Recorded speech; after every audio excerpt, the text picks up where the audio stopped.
our live stream, our weekend Q&A. This is the first weekend we are doing 3 live streams here on YouTube. We did one yesterday that was a lot of fun. Yesterday evening, a great way to start your weekend, at least in my opinion. We're doing one today, starting off with our brand new tripod so that I'm not holding the camera all the time and so that the camera is actually steady. And we will be doing a live stream today. For the next hour, we will be talking anything you want to talk about. So any historical topics you want to discuss, drop them in the chat, and we will be discussing them in time. And then our third part is tomorrow at 4 p.m. Eastern Standard Time is our Sunday live stream. And on that live stream, we will be, instead of doing questions and answers and dealing with stuff like that, just the lighting a little bit, instead of focusing on things like that, we will be talking about topics that I find interesting, that I want to talk about, kind of almost like a podcast format where I'm kind of just ranting and discussing historical trends and things like that. So instead of trying to do that during the live stream Q&A, I'll be doing that all on my own tomorrow afternoon. 4 p.m. Eastern Standard Time is when we're starting. Right now it is 6 p.m. Eastern Standard Time, and we had to adjust. We were trying to do 4 o'clock later time, 4 o'clock on the West Coast, but it's now 3 o'clock on the West Coast in the United States. So that is when we are joining you now, and this is part 2 of the Q&A. So if everything goes well, everything went really well last night, if everything goes well today, and we get some good stuff tomorrow, and all of that, then we will be doing 3-part live streams from now on Friday, Saturday, and Sunday. And we are still talking and figuring out how to do live streams on social media and when to bring those to you. So a lot to talk about. This is the Friendly Neighborhood History Channel, and this is where people come to talk to me every week at the end of their weeks about history, to ask me about anything historical related, social science, social studies related that they would like to discuss or might find interesting. So we've been doing this live stream since like the middle of the summer or beginning of the summer or something like that. So it's been a few months, like 3-4 months. It's been a lot of fun, a lot of success. The channel has grown a lot thanks to it, and I have you guys' support to thank for that. And we just did it every Saturday, then we added Sundays, and now we're adding Fridays. So we've got 3 days of live streams.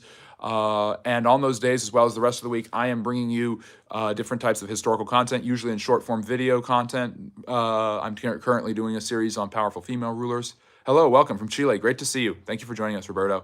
If you have anything social science related, history related that you would like to ask about, drop it in the chat, Roberto, and I will get to it. So I appreciate you joining us here at the Friendly Neighborhood History Channel and our weekly Q&A part 2. So hello from India. Wow.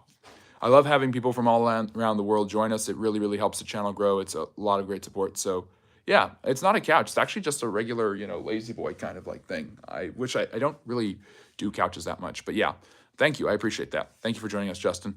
So if you have anything social science related, history related, you would like to drop and want to learn more about, drop the topic or a question about the topic in the chat, and I will get to it. We don't have any moderators with us today, so it's just me kind of running things here. Where am I from? I'm from the United States. I try not to be very specific about where. I tried not to even say that I was from the United States at first, but a lot of people figure that one out, and that one's an easy one. I'm always basing my start times on Eastern Standard Time and Pacific Standard Time and things like that. So anyways, yeah, so greetings from England. Wow, we've got a lot of people in the channel from England who join the channel and do all sorts of great stuff and ask all sorts of great questions. My wonderful moderator, Simon the Bunny, is currently in England right now, and so hopefully he is watching this, but he is not here with us today, but hopefully he will be tuning in. So again, part 2 of our weekly of our weekend live Q&A. Usually it's Saturdays and Sundays, but now we've moved it to Fridays and Saturdays, and Sunday is going to be more of me just talk. What do you have to do to be a mod? Ask nicely. And Lorenzo, I've seen you in channel a lot. You are a very great supporter. So be a subscriber, all of that good stuff. If you like and subscribe, that's how you become a Friendly Neighborhood Historian. It's as easy as liking and subscribing. You don't have to join Patreon, although I might have one soon. You don't have to give me a bunch of money. You don't have to give me your credit card unless you really want to. All you have to do is like and subscribe, and that's how you become a Friendly Neighborhood Historian. The goal is 6,000, so we can say we have a legion of Friendly Neighborhood Historians, a peaceful legion of Friendly Neighborhood Historians by the end of the year. We are over 5,100 right now, and the support and feedback has been great, and this live stream has proven to be the biggest way that we've grown the channel, so I really appreciate that. And like I said, I have daily content dropping all the time, usually in short-form videos and things like that. So whatever you guys want to bring up, social studies related and history related, drop it in the chat and I will talk about it with you guys. So anything you want to bring up, I am here for, and that's what we're going to be here for the next hour or so. I'm actually not in college. I just finished my master's program. So I just got my Master's of Arts in History. I got my bachelor's degree in history. I graduated 5 years ago. So you guys can guess about my age and stuff like that. I don't like to give out too many personal stuff, but no worries, Global. It's great to have you here. I'm usually late for my own live stream, so what's up? Thank you, Mike. Thank you for joining us. Oh, wonderful. Taylor's here. Great to see you, Taylor. And Disoriented's asking, was Gandhi racist towards Africans? Great question here. So Gandhi, obviously extremely important. I don't think the world would quite be as peaceful or as developed as if it weren't for Gandhi, who fought tirelessly for the freedom of his people, used civil disobedience, and found ways to rebel against British rule without violently opposing the British, which hadn't worked. The Indians were often repressed and put down because of the violence by the British towards violent revolution. But peaceful democratic advocacy and civil disobedience was how Gandhi was able to get things going in India and how he was able to succeed. So Gandhi was obviously an extremely important person, a wonderful person in many ways, and achieved a lot for his people.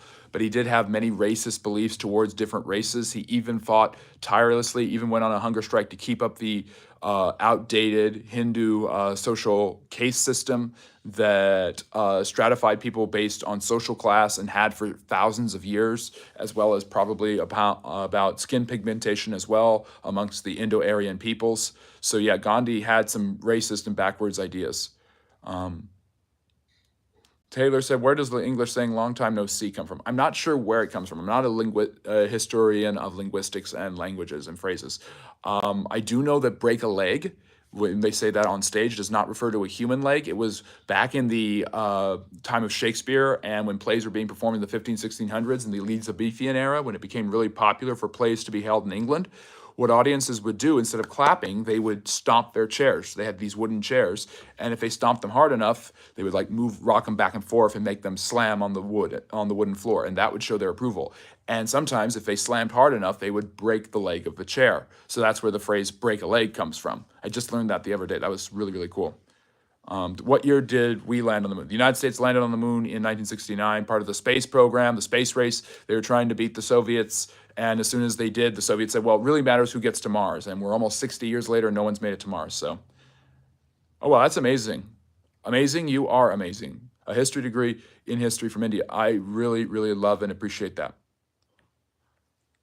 I don't know if scientists agreed with Gandhi about, I don't know about racialism. Obviously, scientific racism, the theory, best example of it is social Darwinism, that certain races were superior because their society, and they had ethnic superiority. There's kind of this meticulous evaluation of human physical characteristics and things like cheekbone size, nose structure, the size and length of the cranium, hair color, eye color, all to determine which race was purer, smarter, and better, and also basing it on civilizational technological development. Obviously, that's been kind of debunked. Scientific racism was a real thing and was a really terrible thing. Why did Beethoven not like chicken? Because they went bach, bach, bach, bach. Yes.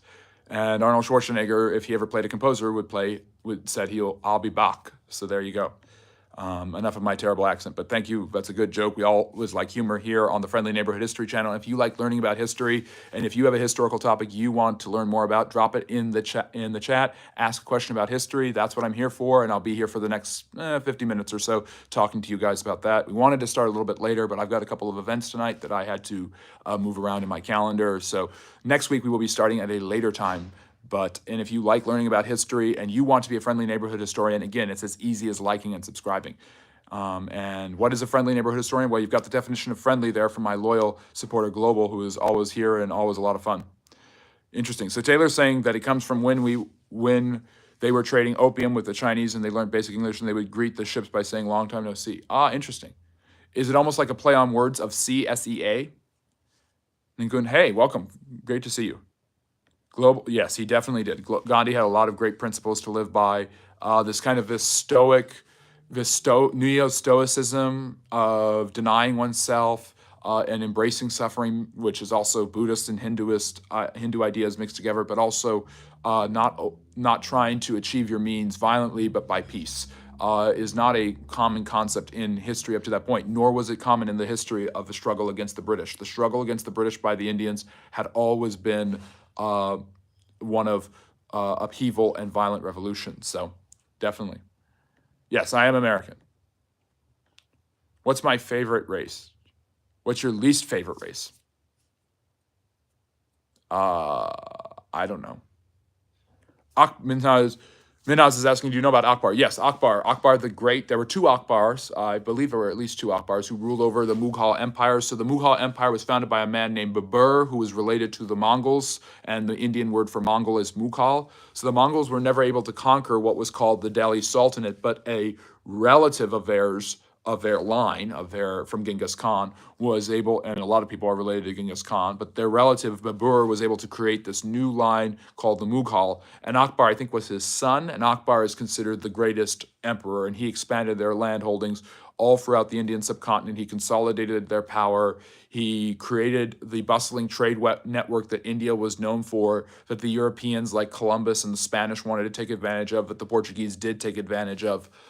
So yeah, Akbar, one of the greatest rulers in history and probably the best Mughal emperor, maybe the best Indian ruler ever too. Tanuki is asking, what is your opinion about the Swiss? A fascinating and amazing people with a great history. Obviously, when I think of history and I think of the Swiss, I think of several things. Obviously, everyone points out them being neutral in both world wars.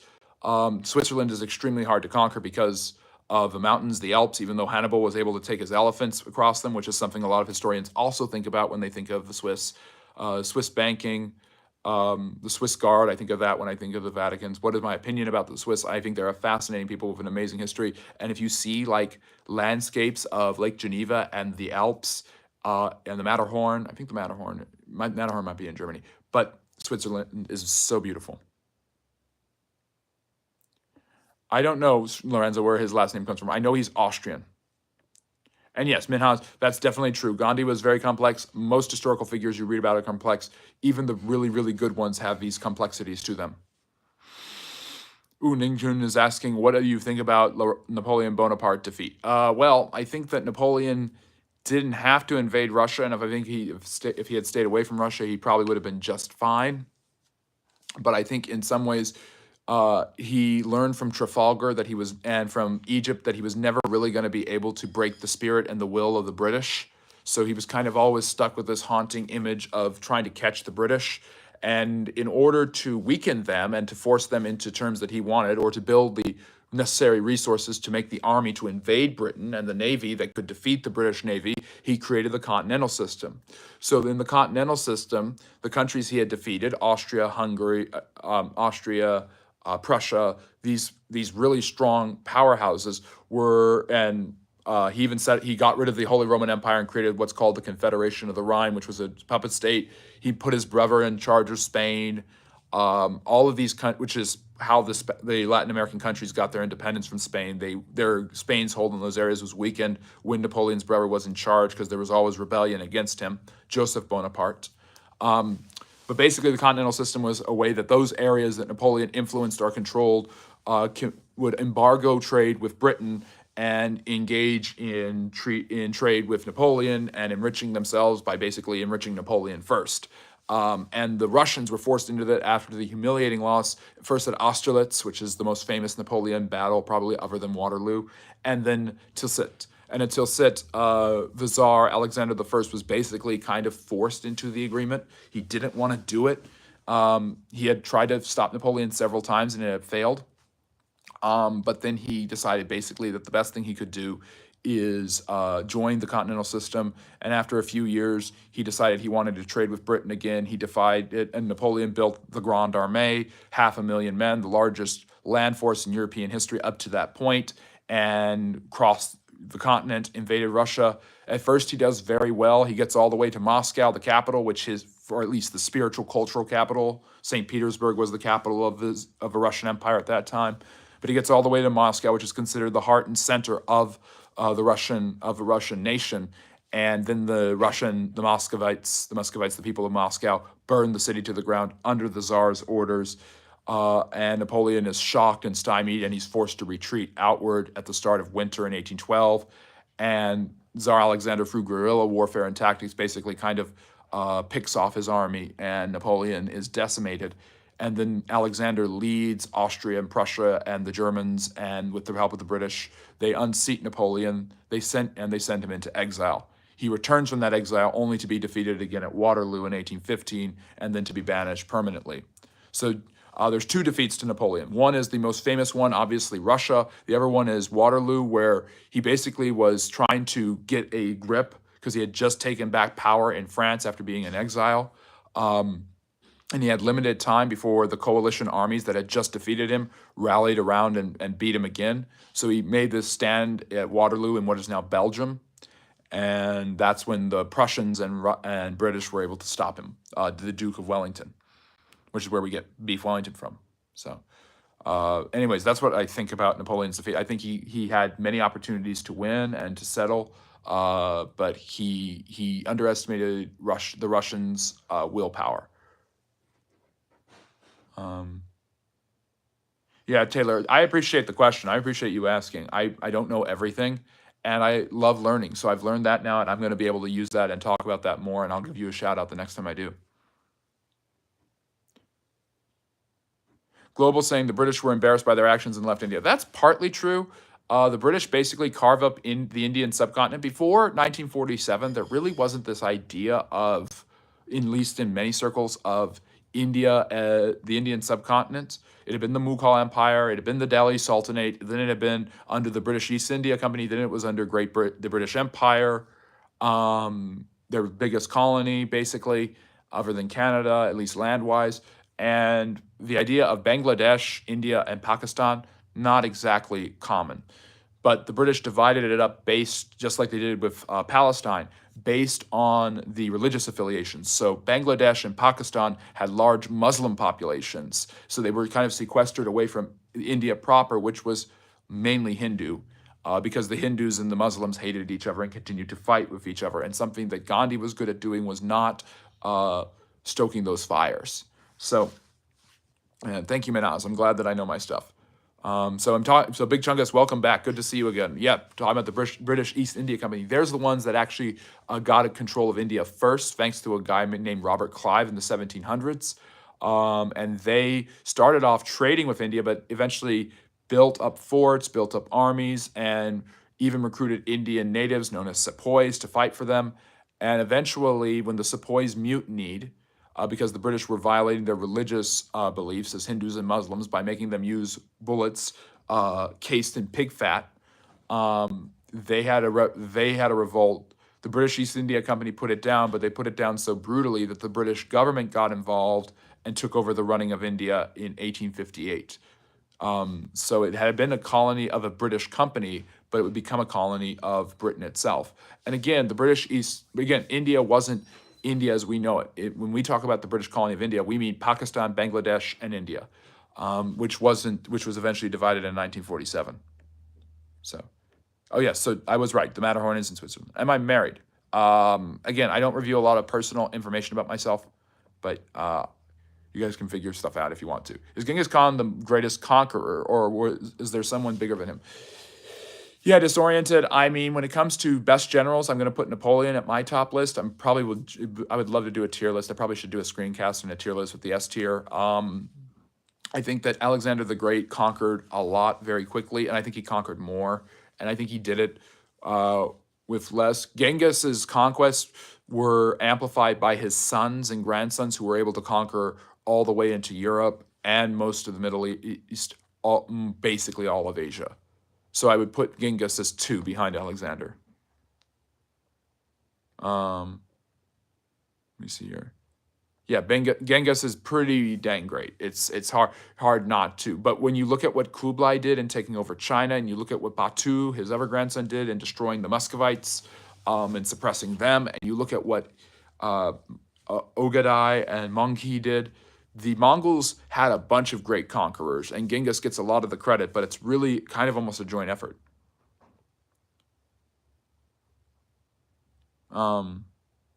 Okay, so Seven Venoid is asking, some say say some words about the Jerusalem impact on the Romans. Are you talking about the Jewish, like the Jewish religion and its impact on the Romans? Because really, if you look at the history of Judea, as the Romans called it was nothing but trouble for the Romans because there was constantly revolts from groups like the Zealots. If you read the Gospels, one of Jesus's disciples is Simon the Zealot. And of course, you have the 66 AD rebellion, where Vespasian, the future emperor, and his son Titus, also a future emperor, put down the Jewish revolt and destroyed the second Jewish temple. Then you have the Bar Kokhba revolt, where a man named Bar Kokhba believes that he is the Messiah, and he is put down by Emperor Hadrian, who basically expels the Jews from Israel and renames the land Palestine, which is where that whole linguistic argument of is it Palestine, is it the Levant, is it Israel begins. And I use all three interchangeably, although the Levant also refers to areas like Lebanon and Jordan. So the Jewish religion, it's not because they were monotheists. The Jews basically have this kind of agreement with the Romans where they are allowed to worship their one God. And the Romans didn't care if people didn't worship their gods, because Rome was big and diverse. So they didn't care if people spoke Greek, which was the most common language, or if people worshiped Egyptian gods or the Hebrew God. They cared about power, control, and order. And anything that threatened their Pax Romana and their Roman order, especially in the early imperial days, in the 1st century AD, for instance, they considered to be extremely dangerous. So, and the truth of the matter is, the Jewish religion didn't have a huge impact on the Romans. The Romans were okay with the Jews worshiping their God as long as they gave honor and dual privilege to the Roman, they followed Roman law, their Roman governors, they did what the Roman soldiers told them to do, and they occasionally bowed the knee to Caesar. The Christians got a lot of persecution because the Christians, it's not that the Romans didn't believe that Jesus was this or that. They didn't care if Jesus was the Messiah or not. Indeed, I mean, when he's crucified in the gospel stories by Pilate, they put a sign over his head that says, "Here is the King of the Jews." So the Romans didn't care about the way the Christians viewed Jesus of Nazareth. What they did care was how how the Christians would only worship this man called Yeshua. And because of that, they really, really try to put it down as quickly as possible, and especially starting with Nero. And for the next 2.5 centuries, there's this sporadic persecution of Christianity until Constantine legalizes it. So I don't know how much Jewish influence there is on the Romans. You could say, if Christianity is an offshoot of Judaism, which it is, that at the end of the day, when Christianity kind of takes over the Roman Empire with emperors like Constantine and Theodosius in the 4th century, that a Judeo-Christian religion ends up taking over the Roman Empire, especially in the East with the Byzantines. So, Seven Venoite, I hope that answers your question. I hope you're still here. And Seven, if you like this, and if anyone else is listening and you like this and you haven't subscribed yet, please do so. Like the live stream. It helps get the word out. Again, this is part 2 of 3-parters. We're trying our first tripartite live stream. We had a great Q&A yesterday. Today's chopping up to be really great. Tomorrow, it's not going to be Q&A. It's going to be me talking about different historical topics, which I hope will eventually evolve into some sort of podcast form. And by the way, I hope you're enjoying the new tripod look, you being able to use my hand and gesture a lot like any good Italian does. So, Casey, this is good content. Well, thank you. I really appreciate that, Casey. Oh, Seven is asking Mesopotamian culture differentiates from Harappan. So the Harappans are in India. They're the first. There's the Indus River civilization, which is where we get the name India, and really Indus. It's in Pakistan, which is why India now, especially as it grows farther and farther apart from Pakistan, especially as it's very nationalistic, it might rename itself Bharat, which is an ancient name for the for India. So the Harappans are one of the first civilizations. There's the Indus River people. The Harappans are the first Indian civilization in India proper. If you're Angelina Jolie on meth, why do you need to slow down? Why do you need me to slow down? Yeah, Tanuki's asking a great question. How many countries occupied Japan before World War II? Almost none. If you study human history, you find that there are very few countries that have never been colonized or controlled. Thailand is one of them. Basically, Thailand does 2 interesting things in its history. One, it has a very strong sense of national identity. 2, it's very hard to conquer. There's actually a third thing. The third thing is whenever it's about to be conquered, it works with whoever's about to conquer it. So it works with the Japanese in World War II. It works with the British during the 19th century, and it was never colonized or conquered. even though its neighbors, the Indochina, Vietnam, Cambodia, and Laos were colonized by the French and by the Japanese during World War II.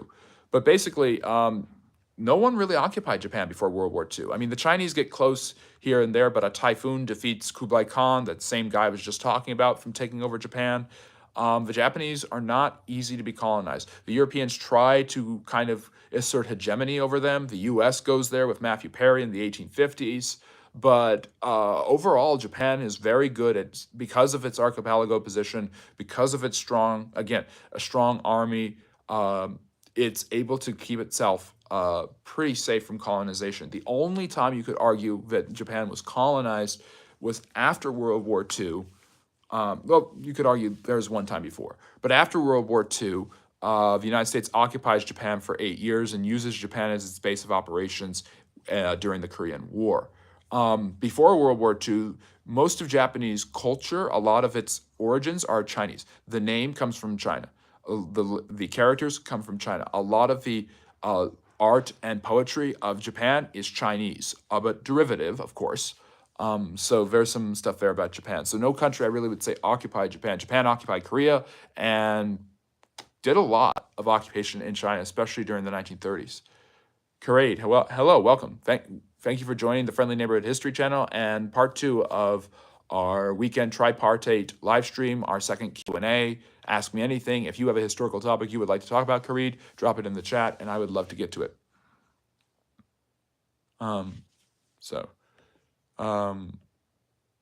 Hello, welcome. Thank you for joining us, Kareid. Hello, good to see you. Peace and love indeed. Any sort of history, and any sort of history you want to bring up, I will talk about. Just drop a topic or a question in the chat. Faith, I mean, I talk about religions on the channel because religions are important to history.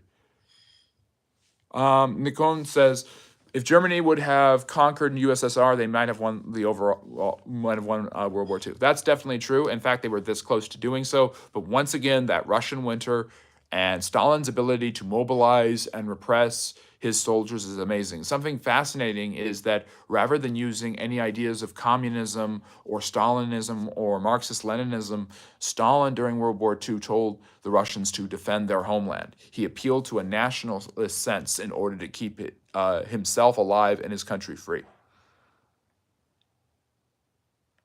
Thank you. I really appreciate that.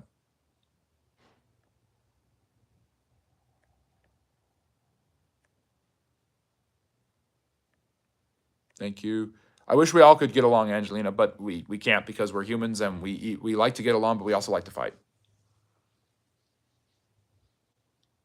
Interesting. I would imagine that's the case, Tanuki, that Japanese people were considered white in South Africa back in apartheid, because if you look at ethnological understandings throughout history, even in the United States, which is a very diverse place, for a long time, different groups were considered something they were not. Hispanics up until the 1930s were considered white Americans because of the Spanish origin of the colonization of Central and South America. The British considered the Iranians to be a derivative of white people. That's why they renamed it Iran, which is from Aryan. There are journals I have read of the British in the 1860s when they were trying to conquer Afghanistan, characterizing the Afghan people as almost like a primitive, inferior form of Europeans.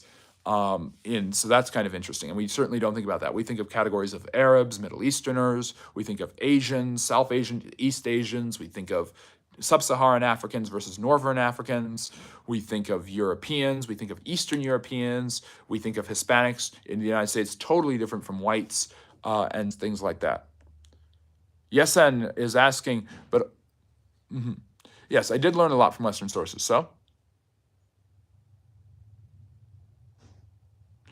Yesen, you bring up a good point. Yes, of course, the West, there's a lot to unpack there in that question or comment, which was kind of crude, but whatever. The truth of the matter is, yes, the victors write the stories. But maybe it's just my faith in history, my hope is that there is some truth still there. And something that I love recently is history from below, that more and more we're hearing the stories from third world, peripheral countries from their experiences of different historical events and how they see it, and we create a Venn diagram as historians, and we unpack that, and that fortunately we're doing that more and more. So yes, I know a lot, and I know a lot from Western sources. That doesn't mean they're totally wrong. A biased source can be a credible source, at least in some sense. Is it telling me things that are objectively true or not, even if it has a slant? And I think there's definitely a lot to be garnered from Eastern perspective and Eastern histories and things like that. And I don't think I have been nice or kind or complimentary to the British and what they have done during this live stream. Yeah, no, I wish they could do that, but they're not going. Shudu, I wish they could do that, they're not. It's cute. That's funny, but it's not going to work. Okay, so let's see here. Johnny's saying, oh, Lorenzo's asking, is there any validity behind the original Jews being black? Short answer, no. The original Jew. So a lot of people, especially in the West, think of Jews and they think of people who are Jewish, not Christian, but they have the features of Europeans. That's not true either. Jews are not white. Jews are not black. I've heard Jews have told me that sometimes Jews are not white enough, and sometimes they are too white. In Russia during the revolution, I was talking about this yesterday on the live stream, the Jews, a lot of capitalists and pro-Tsarist forces saw the Jews as too communistic because Trotsky, Marx, and probably Lenin were Jews. And there are and yet at the same time, the Marxists, the Leninists, the Bolsheviks saw the Jews as capitalists who had benefited from business and therefore were part of the bourgeoisie and the enemy. So they were too capitalistic for the Marxists, too communistic for the capitalists. There's this kind of, a lot of people have pointed out to me this kind of middle ground where Jews are in the middle and no one's happy about it, and it's unfortunate. But no, the original Jews were not black. They're Semitic peoples, which is why we have anti-Semitism, and so they are Middle Eastern. They're not as white as I would be, per se. They're not black either. So that's something to understand there. I think we could see them as, if we see them more in that vein as a Semitic, semi-Middle Eastern people, we could realize that they're actually, far from being completely different from the Palestinians and the Arabs, they are related to them in some ways. Johnny's saying 666 was Nero. Yeah, that's according to the book of Revelation in the New Testament, the last book of the Bible, where basically there was writings by one of the apostles, probably of Jesus of Nazareth, who basically wrote about the struggles of the Christian church, and most historical interpretations and spiritual interpretations of that book have said that that was indeed referring to Nero, who was persecuting the church at the time of the writing of that book, and so the book was written in signs and as an allegory. Yeah, Angelina, I'm glad you enjoyed that, and I hope you're enjoying this. And if you enjoy this, like and subscribe. Romani Inti, I don't know exactly what that means, but I know a little bit of Latin.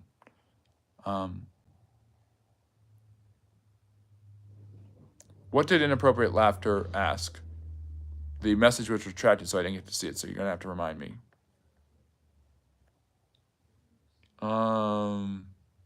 If you want to keep an Italian silent, tie his hands together. Hilarious. Calculating the total time humans live on the planet, was there more peacetime than wartime? Why do we focus on war? Because global, that's a fantastic question, and Global is someone who I can always count on, comes to these live streams all the time and asks really great questions. We've got so many great people like that. I know I've seen several of them here. Oliver and Taylor, I've given you shout outs. But basically, I think that human beings have generally had more times of peace than war. And if we didn't, I don't think we would have humanity. It does seem like where there is war going on at some point in some area of the world, no matter what time period of history you're looking at, as long as there's been developed civilizations. And we get developed civilizations starting in Mesopotamia, China, and Africa, and of course Egypt, around 4,000 to 3,000 BC. So it's 5,000 to 6,000 years ago. So why do we focus more on war? Because war tends to have bigger changes and bigger anchor and flux, basically. Oliver's asking, can you explain Netherlands but it is a fascinating phenomenon global. That is how it is.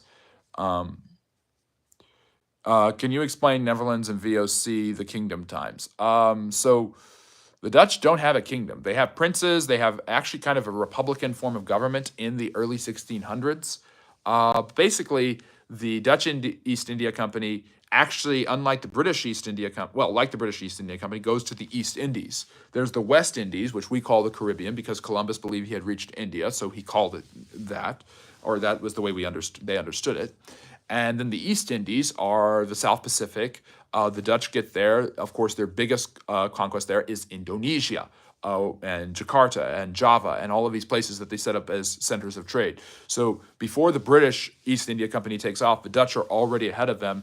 And if the 19th century, the 1800s are owned by the British because of their huge empire, and you could argue maybe this 18th century is owned by the Prussians or the French, the 17th century is owned by the Dutch. That's the Dutch golden age, and they don't do it by conquering, and they're very small compared to Britain, France, Russia, and places like this. But they do have this amazing seafaring empire, just like the Portuguese right before them had. And like the Portuguese, they're able to go to Japan, they're able to go to India and China and Malaysia and do all sorts of things. And Indonesia becomes their biggest colony in that area. So, and I think they colonized Indonesia by the end of the 1600s. So the VOC is what they rely on. That's their channel towards that, just like the British East India Company was. Let me see. Thanks, Bliss. I really appreciate that. I ignore them all, and hey, people give me feedback, and I try my best to get better at this. Okay, what's P. Diddy asking about? And shouldn't he be in jail? Thank you, Odin. I really appreciate that. I like somebody who names themselves Odin. Egypt. What do you want to know about Egypt? Cliff says Trump would have stopped Stalin alone in a blizzard. Yes, yes. And I'm thinking about actually doing a video covering and reacting to Trump's interview with Joe Rogan, not because I want to get into politics super much. I do a weekly political update on the channel. As soon as I saw the 2024 presidential election in the United States and how historic it was going to be, I realized why wait for 10 years so that I can get on the ball now. And so I started covering it. I just uploaded my weekly one, so you guys can go check that out right after this. My weekly political update. I'll be doing the live stream next week, at least the Sunday one, where I talk about different historical topics. Will be totally dedicated to to elections and how they work. I'm going to do a video where I do a prediction, but I'm thinking about doing a video where I react to the Trump Rogan podcast, not because everyone's doing it and it's cool and because I'm super political on this channel. I'm not. I tend to be as objective as I possibly can be, and people from both sides have called me terrible things, so that means I am. Not terrible, but it means I'm objective. But there's a lot of history, and there's a lot of historical claims made by former President Trump in that. So I really want to get some dirt under my fingernails and analyze that. And I think it would be really good for the channel, and there'd be a lot to learn. And one of the things Trump claimed was he would have stopped Putin by just saying, "Don't go in there." So, referring to Ukraine.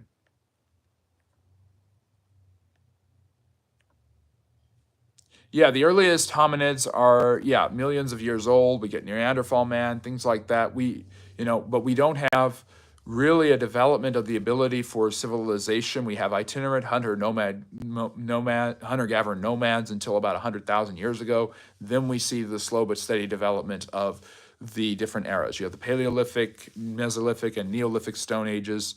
And it's not until near the end of the Neolithic era of what's called the Copper Age that you really start to see the development of civilization and early writings, and usually through hieroglyphics and things like that. And then you can stop talking about prehistory and start talking about actual history.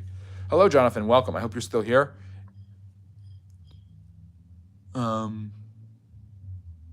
Ooh, this is a great question from one of my. I don't know how to say your handle, so I just say one of my wonderful listeners here is asking. I have a question for you. Could you please share your thoughts on what you believe the primary objective of life is? So, I don't. I'm not a philosopher, and I don't share my personal beliefs. I think as a historian, that is what my primary objective is, to share truth and knowledge with people. And that is what I feel that I am here for. And that is why I do what I do. And And I think there is a search for meaning in life, and I often have found that the best way to find meaning is to work for others. So what I'm doing, I mean, I don't want to sound all magnanimous and amazing because I'm not, but what I'm doing hopefully is helping you, is giving you information that's important, is helping you learn a little bit more about what the human condition is, how we are as humans, and how we can be better.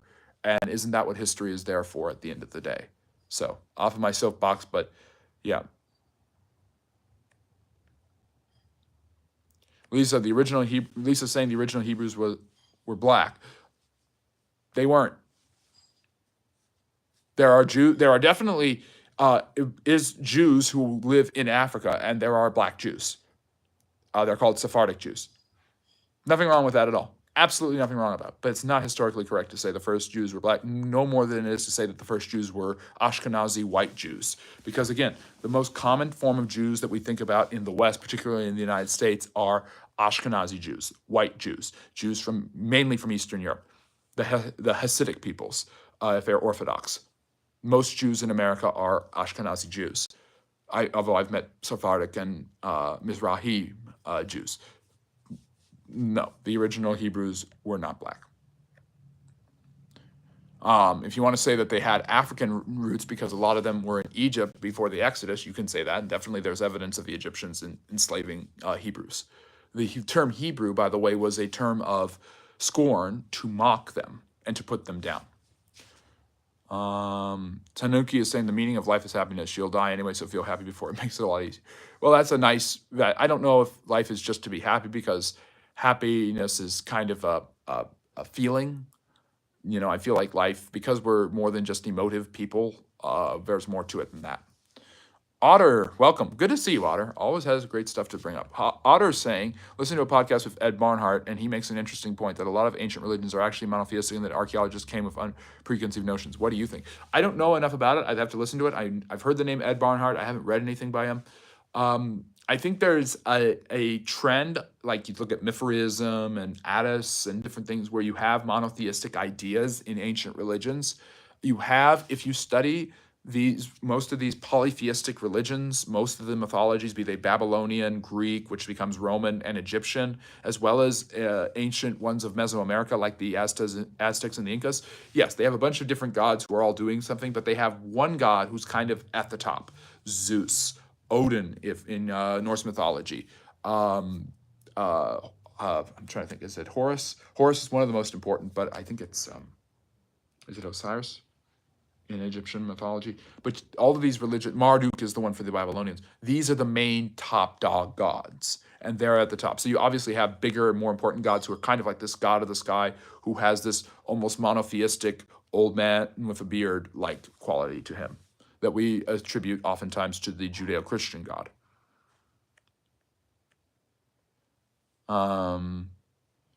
Bliss, I don't know what those I'd have to learn more about it. There's a lot about Turkish excavations. You find a lot of ancient history. There's been a lot of ancient churches that have been dug up, ancient synagogues.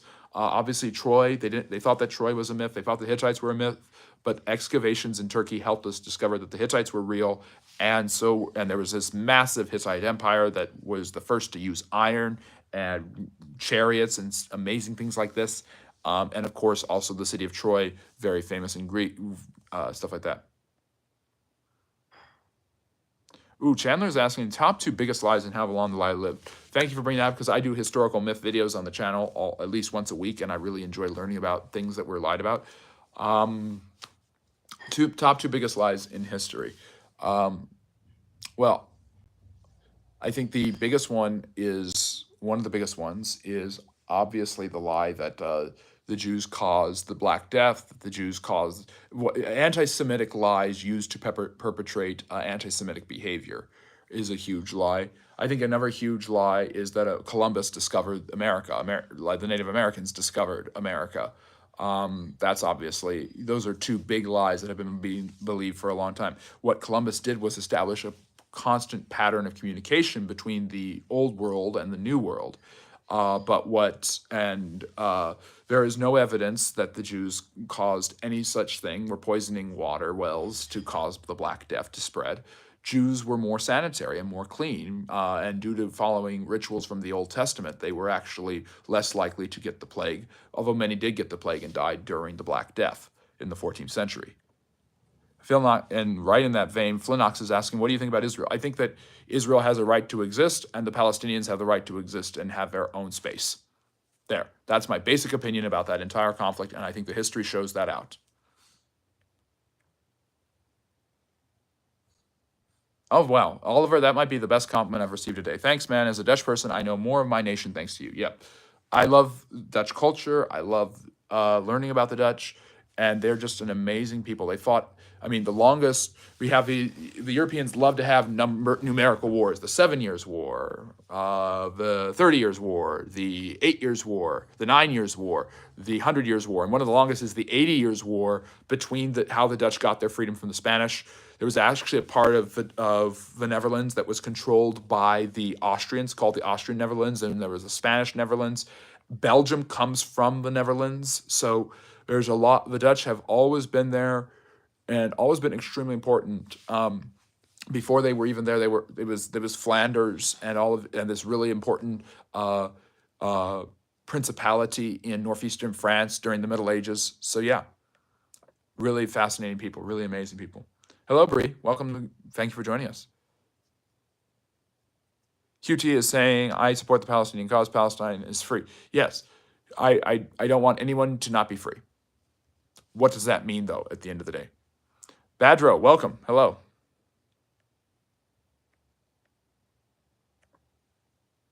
Yeah, those are different regions. In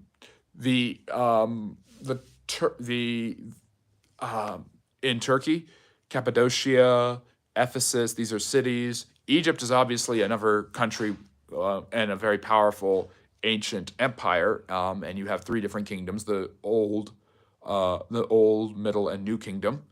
And then you have the different. I was talking about yesterday how different people groups, Semitic people groups like the Hyksos, conquered Egypt. Cush Nubia conquered Egypt, and eventually the Greeks and later Romans conquered Egypt. So.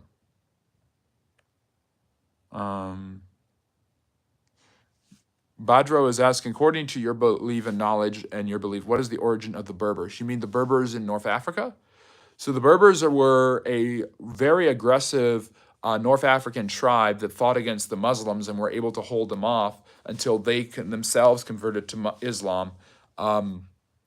They were the scourge of the Carthaginians, the Romans. They were an aggressive fighting people. I don't know their origins. My bet would be they were sub-Saharan Africans, perhaps even of, I'm trying to remember the group. Is it Bantu? Bantu, that migrated to the north. That would be my best guess, but I might be totally wrong. And I hope we're talking about the same Berbers. Hello, welcome from Turkey. Good to see you. History buff for life. Really, put it on my tombstone. There you go. Global's asking a really great question, as always. Are historians only concerned with human history, not nature, which we are part of? I think environmental history, ecological history, geography. I talk about that on the channel when people bring it up and want to ask about it. Topography, these are really important. And you can't have human history without nature, the environment, the ecology, the way humans relate to things. I mean, the importance, the cultural significance of mountains such as Fuji and Olympus are just astronomical for human beings, and always will be. If you look at every major city in the world, at least in Europe, perhaps, every city, like capital city, Rome, Paris, Berlin, London, built on a river. Because people need water. And you look at those early people, the Fertile Crescent, those early Mesopotamians and Sumerians, the Tigris and Euphrates, relying on water. The Egyptians believed that the Nile was the life source of Osiris. So you could go on, which is, yes, the head god. So you could go on and on about the importance of water and the importance of nature to human beings. Horus is where we get ours from. He crossed the sky in 12 steps. Yes, that's true. Make the most of it. Welcome. Good to see you again. Horus makes the most of it by the 12 steps, the 12 hours, and Horus is where we get the all-seeing eye, the eye in the sky that sees everything. Brado. Sephardic are considered typically to be Northern African Jews and Spanish Jews. And that's mainly because the Muslims conquered that area in the 7th century. And so there's this kind of blending of the Jews of that region with the semi-Arabic Muslim culture that developed in those areas that make them different from sub-Saharan Africa. But if you were technically talking about it, the African Jews themselves, like from Ethiopia, would probably be considered Sephardic. Yes, Bliss, Turkey's incredible. I need to learn more about Turkey's individual history, but obviously from Turkey, you have all these Turkic groups that migrate and create empires. Tamerlane, his people are a great example. And of course, the Ottomans, and the emergence of this random Turkic tribe to take over all of the Middle East. Regards indeed. Regards to you too. Make the most of it. Let's see here. Oh, Farina, if you're still here, I hope you figured it out. This is the Friendly Neighborhood History channel. This is where we talk all things history and social studies. And this is our weekend Q&A. We always have a weekend Q&A Fridays and Saturdays. So ask any social science questions you would like, any topics you would like to bring up, you can drop them in the chat. And if you're still here, like and subscribe. And that's how easy it is to become a friendly neighborhood historian. Really that easy. Yeah, they did make the most of it. They definitely did, but they didn't stay. And they might have been very well killed off by the natives.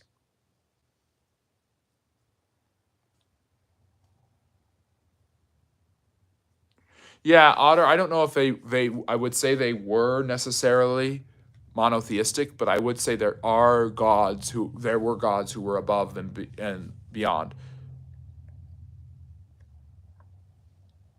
Yeah. Yes, that's true. Make the most of it. That is a fun little one. The 100 Years' War was actually 116 years, 1337 to 1453.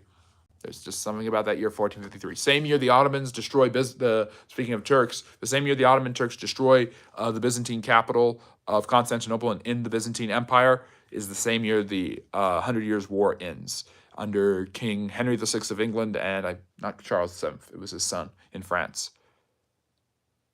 No, I haven't watched it, but I will. I've been watching this really good one called The Forgotten Years, about the 20 years between the end of World War I and World War II. But John, thank you for recommending that. Europa, The Last Battle.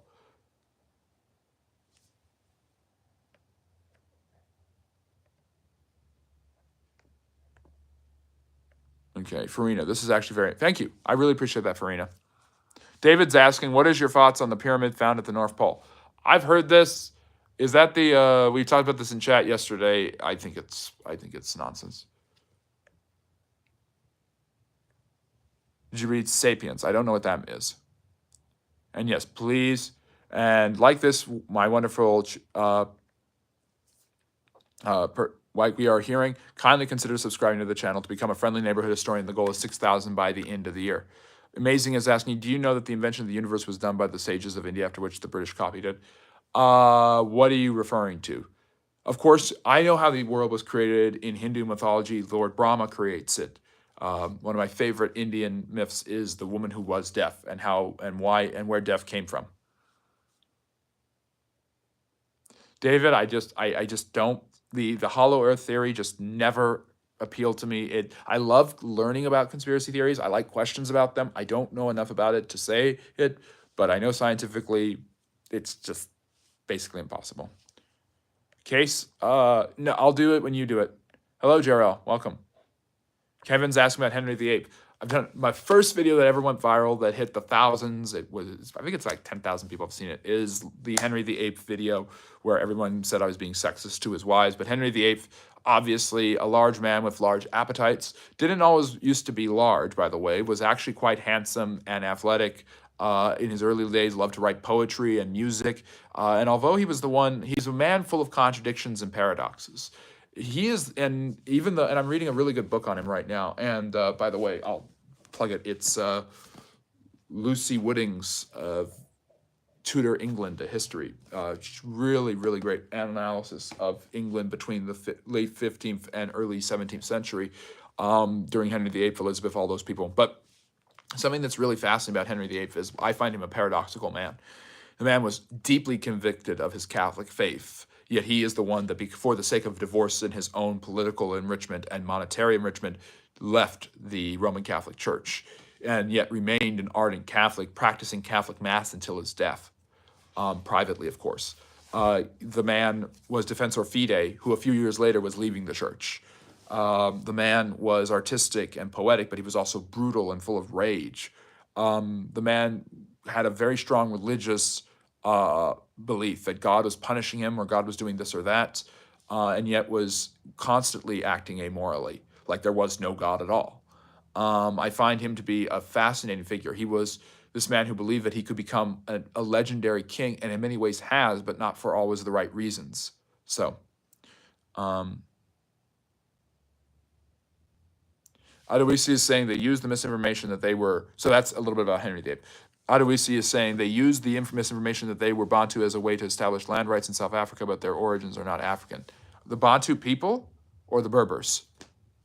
Maybe if you could give me some more information about the Berbers, I'd really appreciate it.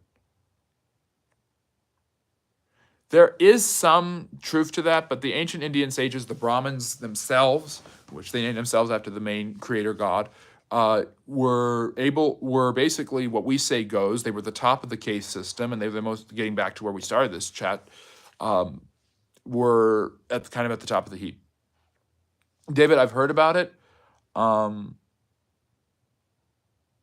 Yeah, I will remember this. I will remember this, David. And I mean, I welcome all opinions. I welcome anyone who thinks this and that about history. Anyone who feels that has any sort of theory that others would label conspiracy theory, I welcome that. I allow basically absolute free speech on the channel. If people want to talk about that and ask about that and learn about that, I'm more than willing to learn from them and let them share their ideas, because I think it's important to hear ideas, even bad ones, and even good. And maybe there are ones that we think are bad that are actually good, or we think are good that are actually bad. And so, David, I appreciate you bringing that up and asking about it, but I don't believe it's true. Lisa, I like Lucy. That's great. Jarrell, thank you for subscribing. I really appreciate that. I'll have to read that. Yuval Noah Harari.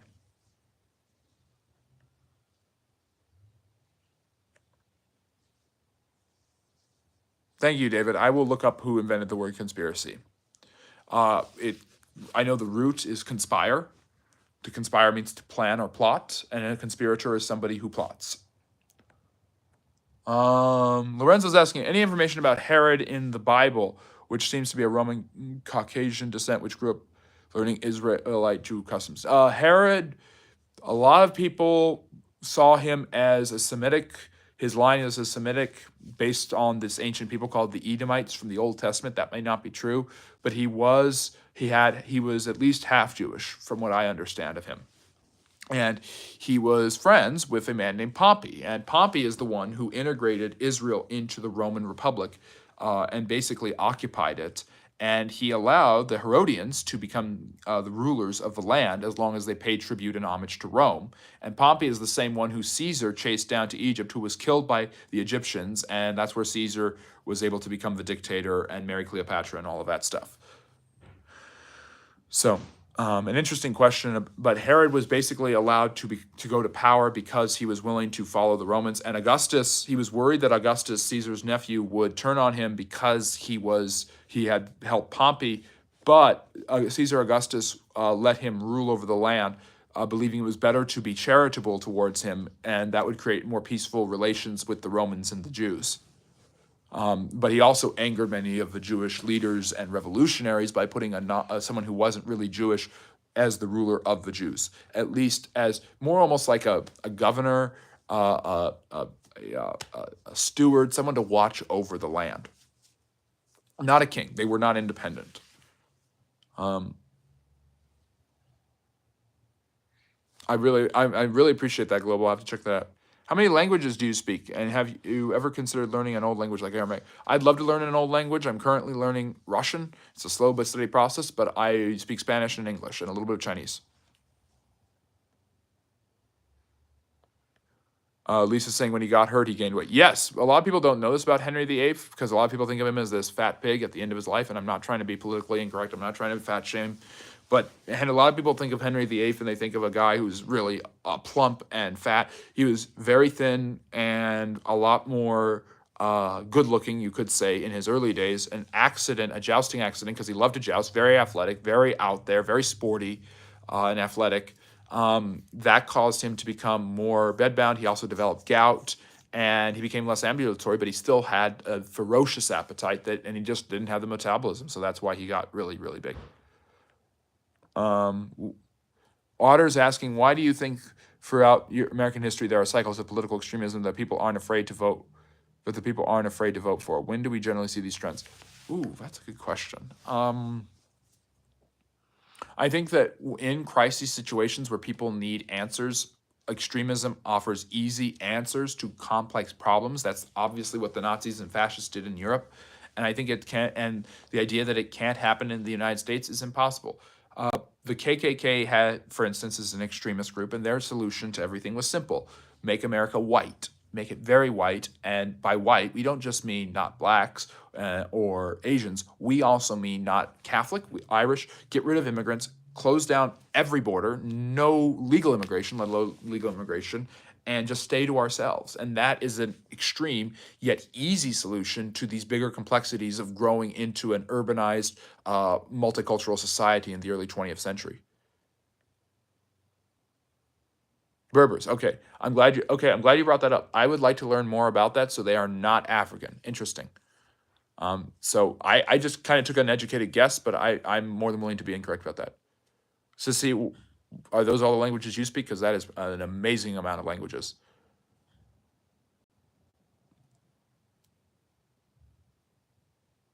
Interesting.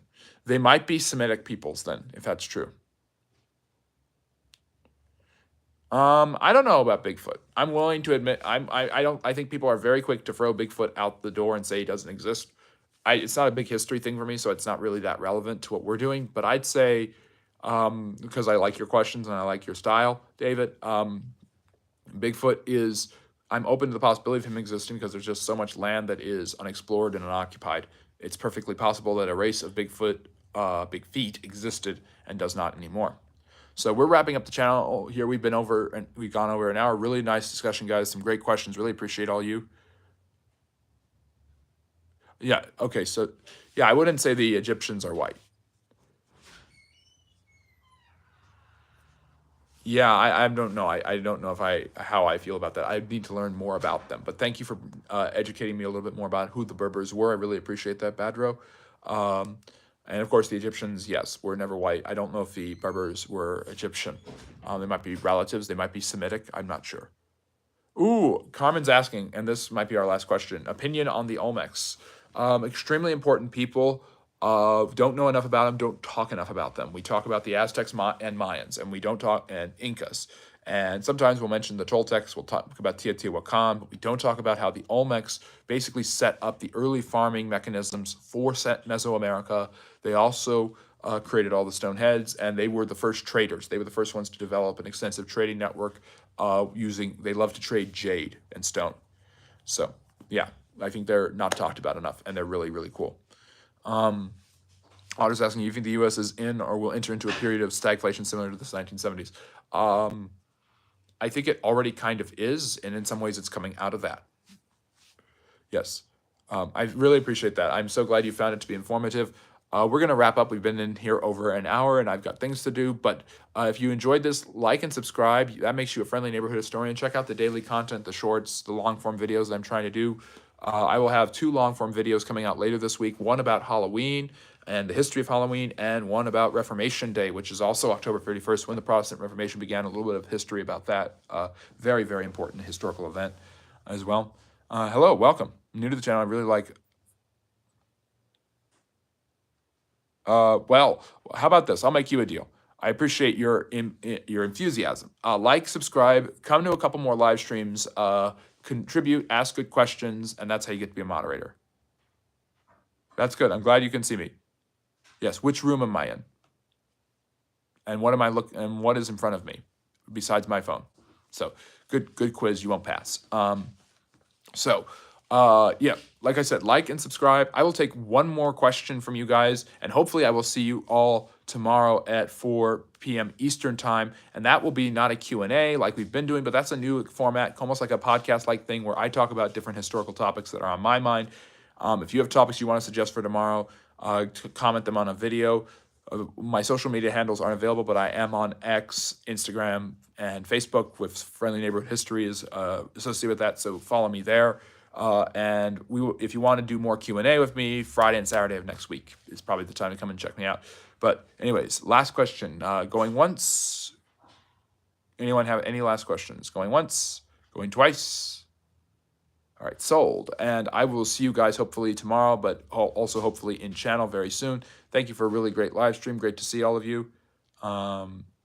Stanislaw, you are incorrect. Sorry, buddy.